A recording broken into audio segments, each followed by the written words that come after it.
Welcome to the MSDW podcast. I'm Jason Gumpert, editor at msdynamicsworld.com. On this episode, I'm joined by James Crowter. He's the Managing Director of Technology Management in the UK. James is a Microsoft MVP and blogger focusing on Dynamics 365, Dynamics NAV, and CRM. And James has also written for MSDW, and his most recent two articles have generated lots of conversation on both Microsoft's own ability to lead in the SMB space, as well as on James's outlook in the Dynamics 365 and NAV product roadmaps. We caught up with James just as Directions EMEA in Madrid was ending, and just before the start of the new user group Summit 2017 in Nashville, which starts later this week. Okay, James Crowter, welcome to the podcast. Thanks for joining me today. Thanks, Jason. It's a pleasure to be here. And as we get started, this is going to serve as, I think, a bit of a between conferences update and maybe a preview of the next event that's coming up here and starting shortly, which is Summit. And so I really appreciate you taking the time, and the timing is really great. So you just came from the Directions EMEA event, right? That's right. Over in Madrid, was taking place really the back end of last week. And it's been we're sort of midway through, I would say, a pretty busy fall event season between Microsoft's own events like Ignite and a couple of Directions events, and we have the the Summit user group events coming up, which you're now on site at, right? Yeah, that's right. So I arrived in Nashville just on Sunday. It's conference season. You could spend every single day, I think, at some Dynamics conference or other in the course, right through to perhaps the last one at Tech Days, which finishes it off in end of November.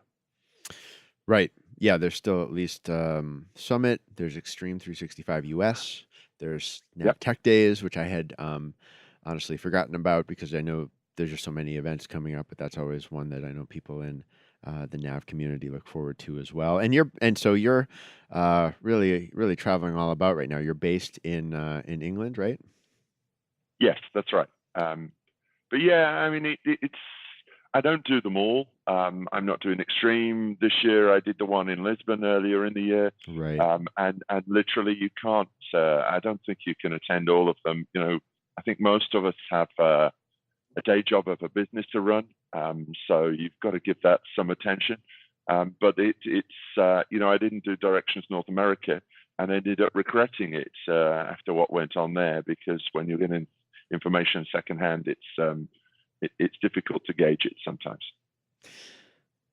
Understood. Well, I thought maybe we could sort of. You've done a great job of summarizing some of your thoughts already in writing. You've had two really well received articles on our site on msdynamicsworld.com, and I know you also blog on your own company's website and elsewhere. But I thought the two that you wrote for us so graciously were really well received, and people really seem to be paying attention to your views. And one of the things that always strikes me is that there's always candor when you're writing. You're sharing your honest thoughts, and you can see that, I think, more maybe for no other reason than that your views change as you take on more information and analyze it for yourself. You do seem to sort of honestly, shift as the situation shifts. Is that fair to say?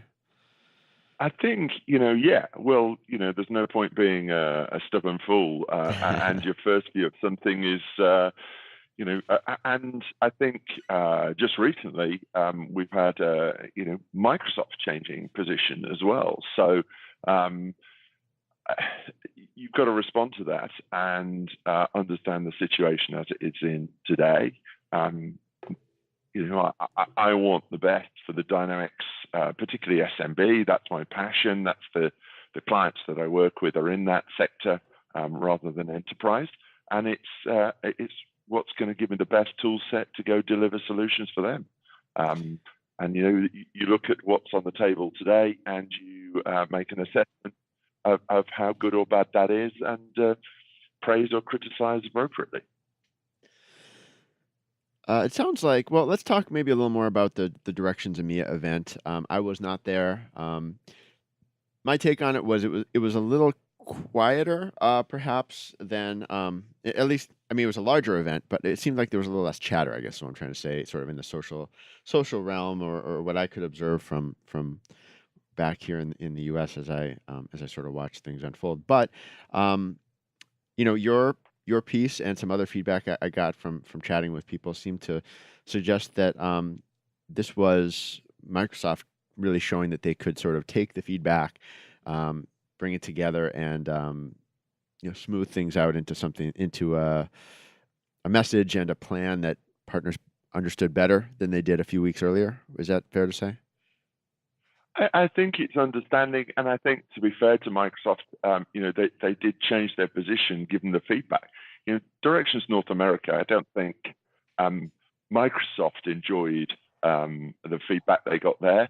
I don't think either side thought that was successful in terms of what they pitched. But they'd made some changes just before to their strategy, just before that event. Hadn't had time to kind of consider it properly and even present it well. And fundamentally, some of the core of that message was wrong. And so they've come back, they've revised, they've added the bits that the partners wanted, and presented that. So I think that, there was 2,100 people in Madrid. It was packed. They couldn't fit more people in. We had an auditorium for 2,000. They overfilled it by 100 and then had to shut the doors. A lot of those people, I think, had seen were either at Orlando or had seen the chatter online, and were coming along fairly worried in some instances. A large part of their business is built around the NAV product in Europe. That's normal. There's an awful lot of partners who depend on it, and they wondered exactly how they were going to go out and succeed, given what Microsoft was saying. But first day keynote, Marco presented, the new plan, if you like, and then it came down to a question of how much do we believe that this is what they're going to deliver.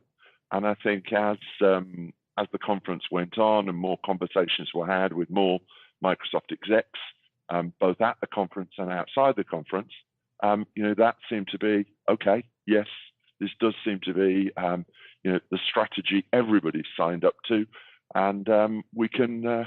This is something we can work with. Okay, so yeah, that's the and what you said there does make sense. I think, like you said, this was a tough, and I think I've had this conversation maybe with you. I've chatted about it a few times, that this conference season did these dates that were set well in advance just made I think Microsoft's planning very, very tricky. That they had a tough decision of whether to share nothing, um, or or sort of put out there what they were thinking, and hope for the best, take a big swing, I guess.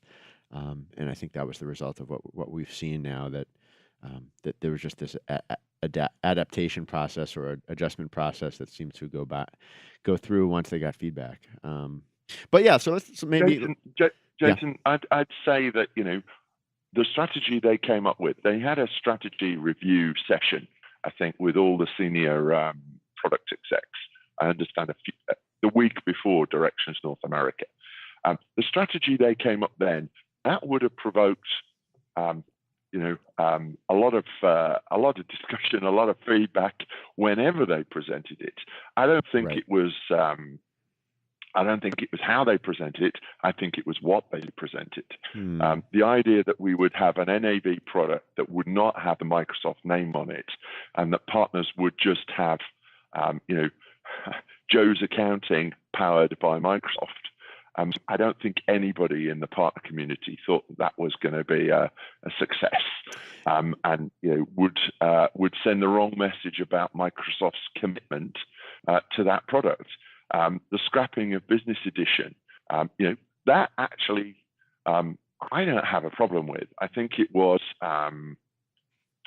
presented badly, because they didn't actually say what the alternative is, and they still, the things that we like what we've seen, but what we haven't seen so far is the naming, the licensing, and the pricing. And those are three very important parts in terms of making the future successful. Well, I mean, my take on it was, I guess, a little different. If they're going to come out with their approach, but they're also willing to change it so quickly based on the feedback they're getting, it said to me, my interpretation that it wasn't all that well formed, just because it already Yeah, has changed. Maybe that's just a fine point, sort of a subtle difference between us on that. I think actually, I think that the fundamental flaw here, if you like, is that there were. I understand several of the people. I don't think Marco believed what he was delivering at Directions North America. I don't think he wanted to present that. I think it was forced through. What you have got is you've got senior execs, James Phillips and so on, who as I wrote for you a couple of weeks ago, don't really have an awful lot of experience of the SMB business applications market, and don't and perhaps don't really understand that confidence that it's a slow market to build, but it's a very solid market in terms of we don't get a lot of churn. But for a small business to move their core application, finance application, they don't take risks with that. And the lack of confidence, the knock of confidence of having Microsoft change strategy, was going to be potentially a really bad news and take several years to get over. So I'm glad it's gone to bed so quickly, gone away so quickly. I think now we just need to get back on the front foot, and we've got what we need to do that right now. Yeah, well, let's change focus a little bit, and with the same product line in mind and the same roadmaps in mind. Let's look ahead a little bit to what's coming up this week. You'll have several thousand Dynamics customers in Nashville, eager to, well, I guess, hear from Microsoft. If they haven't already heard the news, if they haven't been following blogs, following our site, following Twitter, and then also probably 1,000 partners there as well, sort of listening in. Do you think that the changes, the decisions that have been sort of ironed out so far are going to resonate with existing customers? I think so. I don't see why not. I think the existing customer base really cares around evolution of the product that they have now. NAV 2018 being released on 1st of December. We'll tick that box in terms of they've been expecting a release this fall. That's just about the fall. The product, that product is in test phase now, and those are going through. I think there's some nice new features in there that will keep those folks happy. Whether those folks will migrate to the cloud Tenerife implementation when that comes along in the spring, well, we've got to wait and see. But my advice to them would be, don't jump early. I think anybody who again takes their business management system and moves that to a brand new platform when they don't have a compelling reason to, frankly, is not making sensible decisions. But give it a year or so, see how it pans out, and then I think you will start to see some of them say, well, this is a reasonable option. So, like, let's take NAV for example, which, I mean, it tends to be one of the smaller groups at the Summit event, just because it's especially with the U.S. focus or North America focus.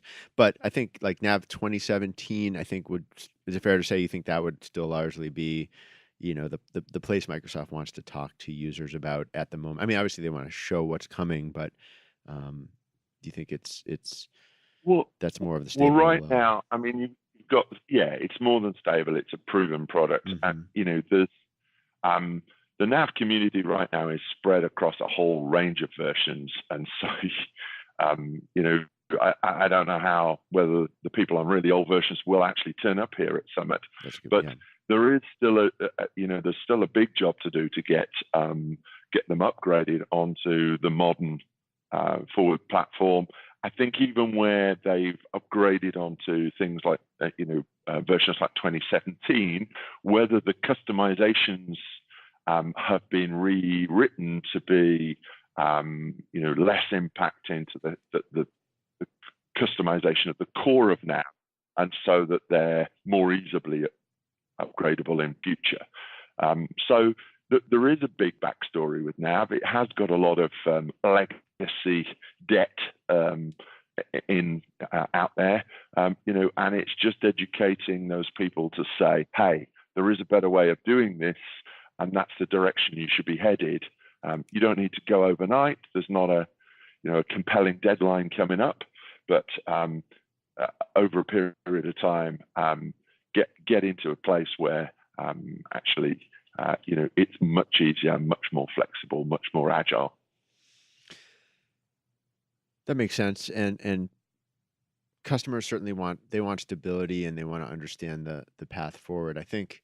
But if people are going to invest in there's two ways they can go, isn't there? If they don't think the product has a long-term future, what they're going to do is shut up shop in investing now, and really leave it for 5 years, and then typically hop to a brand new platform that may or may not be Microsoft. That's what happened. So it's really the job this week is to and Marco's coming over to present, and I guess he's going to present exactly the same roadmap that we saw in Madrid, and look to reinforce the message that this thing is getting a lot of investment, and is good to back for a few years yet. A lot of the customers I have talked to at past Summit events, in particular, they're legacy customers. Many of them, like you said, have been on the products for quite a few years. Some of them are newer. A lot of them are on premises, and I think a lot of them.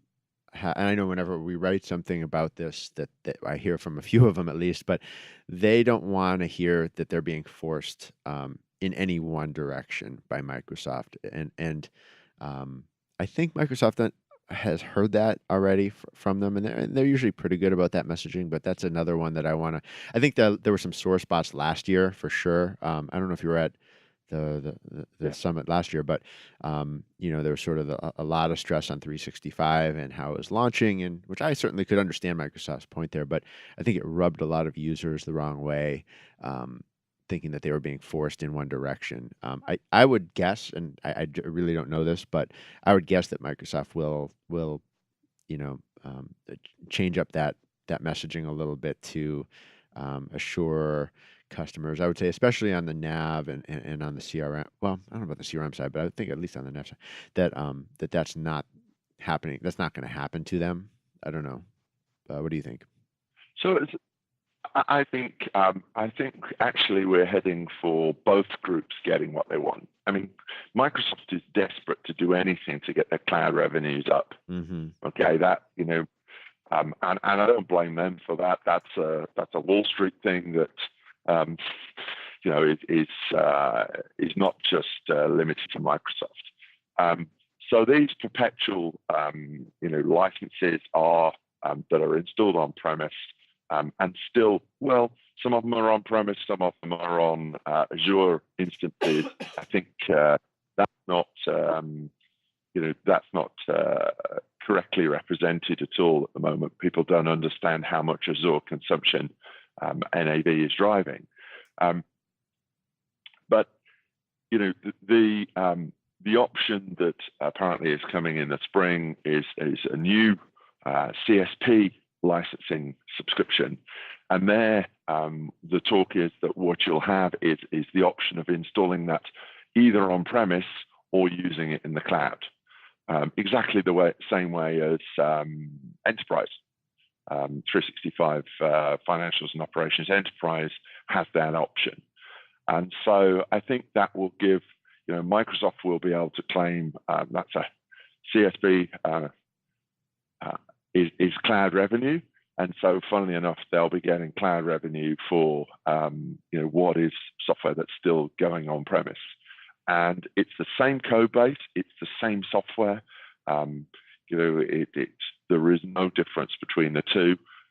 So, in effect, what the team are trying to do is keep both groups happy. That makes sense. And I think they'll certainly want to do their best to. I mean, there are so many interesting and potentially compelling, cloud native, services and tools now, that Microsoft is just so eager to get companies to adopt. I mean, I think that the user group audience, in my observation from past events, they're dedicated dynamics. They're dedicated, sort of fairly loyal customers who often have, Yep. as you know, I mean, like a lot of them are your clients, and they have a lot invested in Microsoft. But they're not, especially on the SMB side, they're not always the first to jump at the newest technology, which, like in past events, I always felt like there was sometimes a little bit of a sort of a dead space in between Microsoft's excitement and where the customers were sort of eager to go with their own investments and their own solutions, and that's always been maybe a bit of tension at these events, because like I said, Microsoft really needs they need the cloud investment from their customers and adoption of these technologies that are Azure focused, right? But it's like who do they land that message with? I think that's absolutely right. I think the IT sector all up tends to come up with hype, and the current one is AI.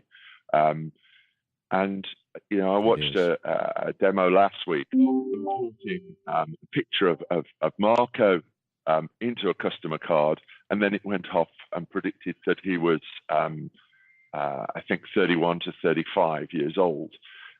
He claimed it was an old picture from when he was 31 to 35 years old. But how useful is that to a customer? I don't know a client out there that's actually got pictures of their customers, and I suppose they could spend time going through LinkedIn and trying to find their profile pictures. But the value of doing that, most of them, if they know their customers, and they estimate their age. They don't need artificial intelligence to do it for them. Right.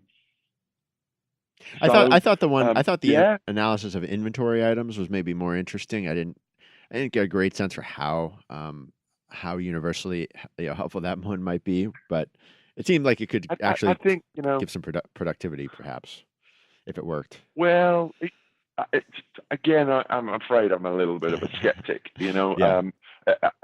You pull in a picture and it tells you it's a table. Hey, okay, so what type of table is it? What size is it? What's it made from? Right. What its a dimension? There's a whole bunch of information that you're going to want in the attributes against that table to make it any use in any sales operation. I know. You wouldn't buy a table without knowing what its size was, right? So I think again, it's a nice idea, but I think and all these new technology kind of game changers come along, and they're hyped, and then 2 or 3 years go by, and somebody finds the killer application for it, and it becomes critical to business. I'm not sure for AI yet. I've seen that killer application of it.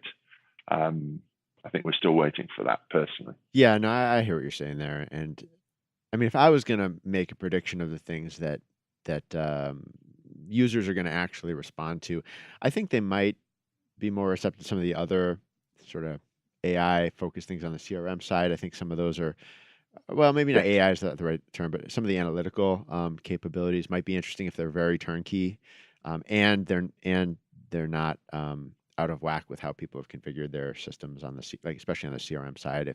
If you can get better analysis on leads and opportunities, for example, or on customer service metrics, based on pre-built stuff, Yep. That could be great if it's not a lot of rework. And I think the auto response, just being able to pull in a tweet or an email or some sort of lead and triage it and work out what it means and send that off. Start the process. Maybe sentiment analysis, that kind of thing. Yeah, I think enable you to kind of to take the right route, escalate to the right people. I think that has real value. So yeah, I get that. That's where I think it can save people a lot of time, and you will get the SMB community interested if you've got something they believe saves them a lot of time. Do you think SMBs will be interested to try out or really attempt to use Power Apps and Flow to build like purpose-built or smaller point solutions? I think Flow, particularly, there's a lot of customizations that we've done to both NAV and CRM over the years that have been all about identifying when certain things happen and then triggering something from a notification to, sometimes it can be very simple and effectively, the Flow connector that's kind of built in and front and center on the menu in 2018. We've got to see the ideas that people come up with for that. But yeah, I do think that will get a lot of use. And I think once they've built the first couple, then it'll increasingly be the way they do it. You sort of said that SMBs don't adopt quickly. What they don't have time to sit there for hours learning new stuff. And I think it either has to be something they can just look at and get, or it takes a little bit of time for that knowledge to permeate through and then start to use. So I think both of those.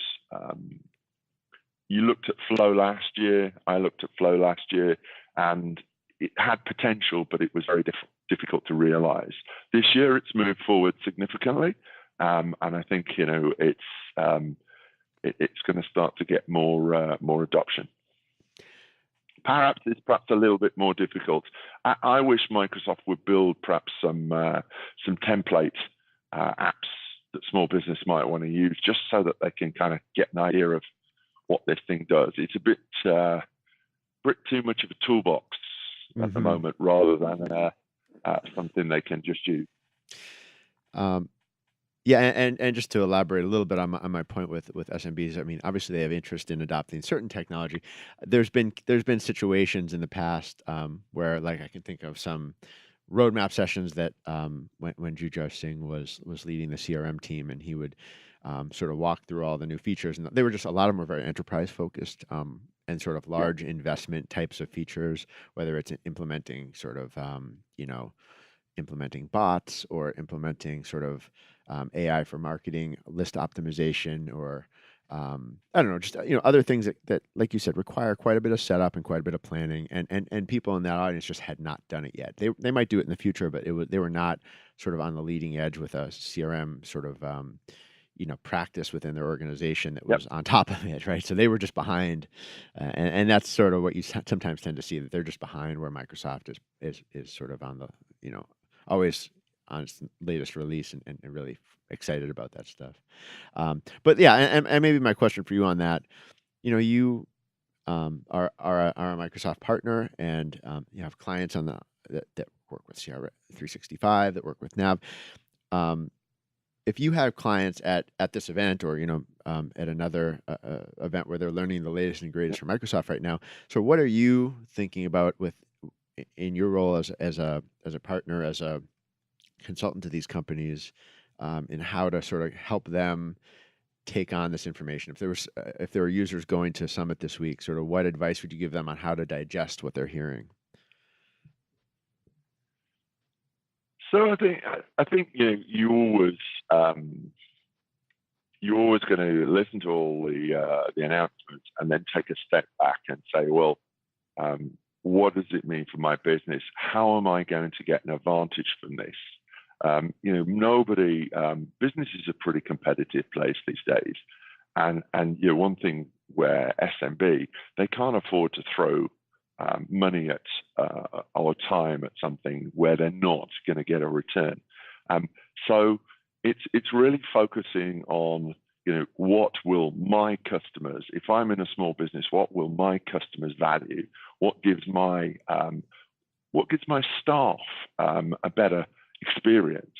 I think in lots of countries now, in the Western world, certainly, good quality people are in short supply, and they don't want to come to work and firefight.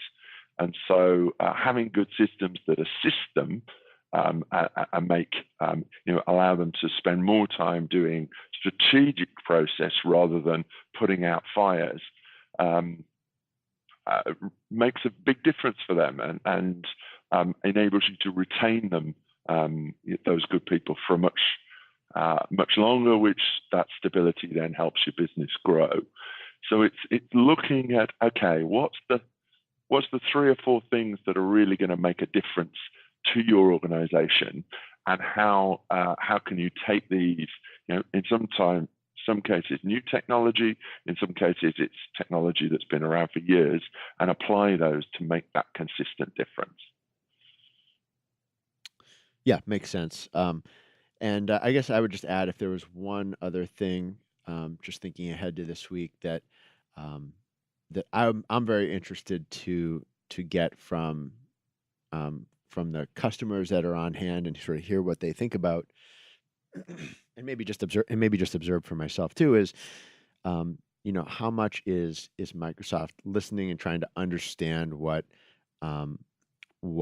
those types of businesses really need, and are they reflect, as Microsoft as a company, and the business applications team as an organization, able to reflect back any of those needs and those approaches, based on what they hear from customers. Because I think you made a very good point that I think other people also really agreed with, that maybe one of the hits on Microsoft, or the critiques, is that they didn't demonstrate earlier on the season as much sort of sensitivity, or as much ability to understand what the SMB market is really like. And obviously there's individuals who do, but as a company, they weren't maybe putting that forward. And it'd be very interesting for me anyway, just to see how well that sentiment, how well they're received by people who are in that, maybe that segment that you understand very well. I think you've got, and there's 2 segments. So at the end of Directions EMEA, one of the last presentations Marco made was the new user interface that they've got proposed for NAV, which looks very much like the sales engagement app that they built, and the marketing app that they built. So, they're bringing the look and feel together. It's very nice, it's very modern, it's very visually attractive. When I go out for a new business pre-sales presentation, that will help me sell it. People sitting in the room in an initial demonstration of the software don't really understand the detail of what they're buying. They have to make a judgment based on me, based on what they can grasp in a couple of hours looking at different aspects of the system, and a nice new shiny UI will sell it to them. So for the new business market, which is important for partners, that's their lifeblood. That's new. Net new is something we all want. So that's really important. For the existing NAV community, they know the existing UI, and okay, it may look a bit dated, but they would swap new functionality, some new optional function that saves them a few clicks of a mouse, or makes it easier to do a particular process, over a new UI. A new UI is just something they have to learn. And this is like when Microsoft upgrade Office and move everything around. We all take a few weeks to get used to it and end up doing the same job at the end of it. So I think you've got different constituent bases. The existing customer base, very much what they want to see is they want to see some improvements to the way to their options around pricing or order processing or whichever bit of the application they use. The platform and the look and feel of it really is around partners. We'll get enthusiastic about that because it will help them to bring more customers onto their platform. Yeah, interesting. So it's horses for courses. Yeah.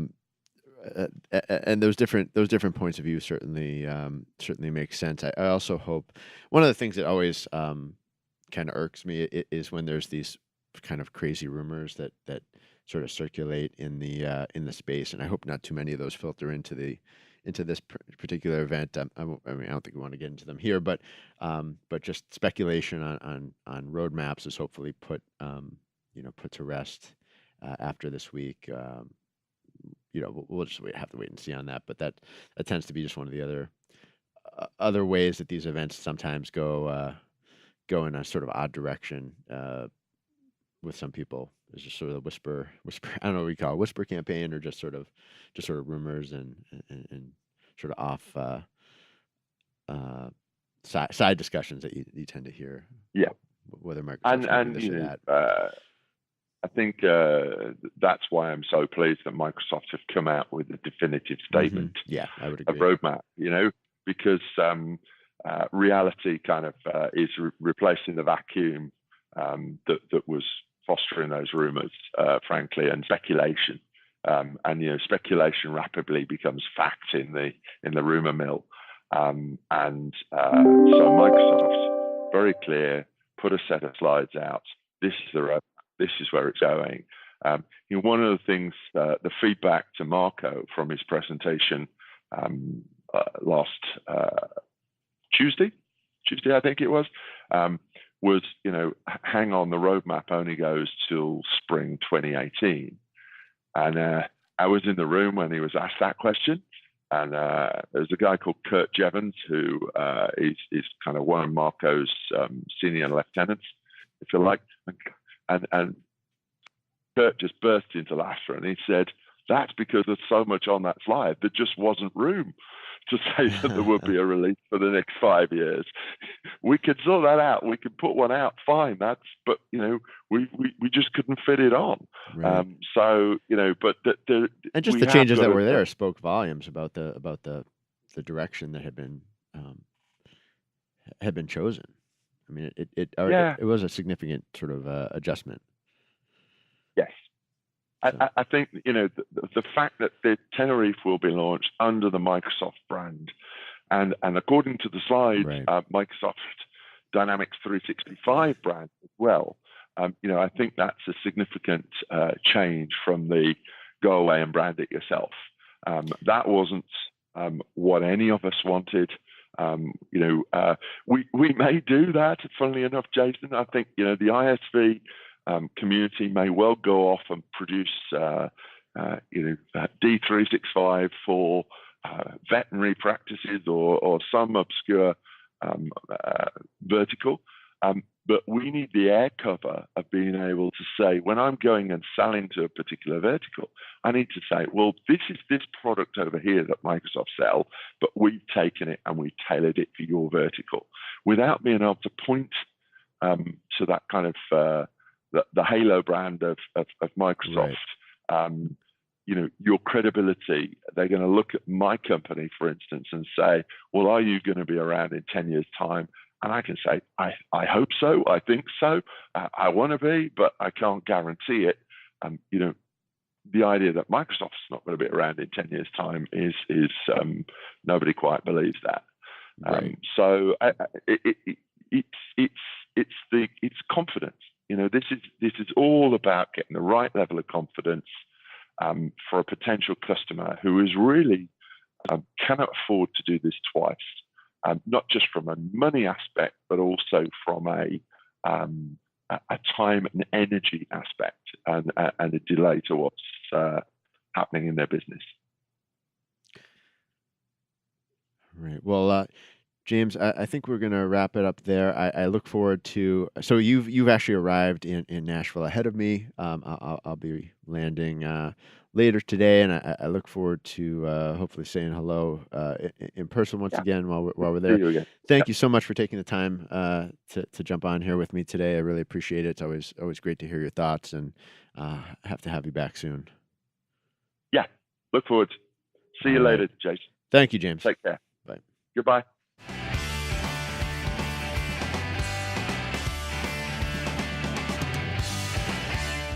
Thanks for listening to another edition of the MSDW podcast, and my thanks to James Crowter for joining me today.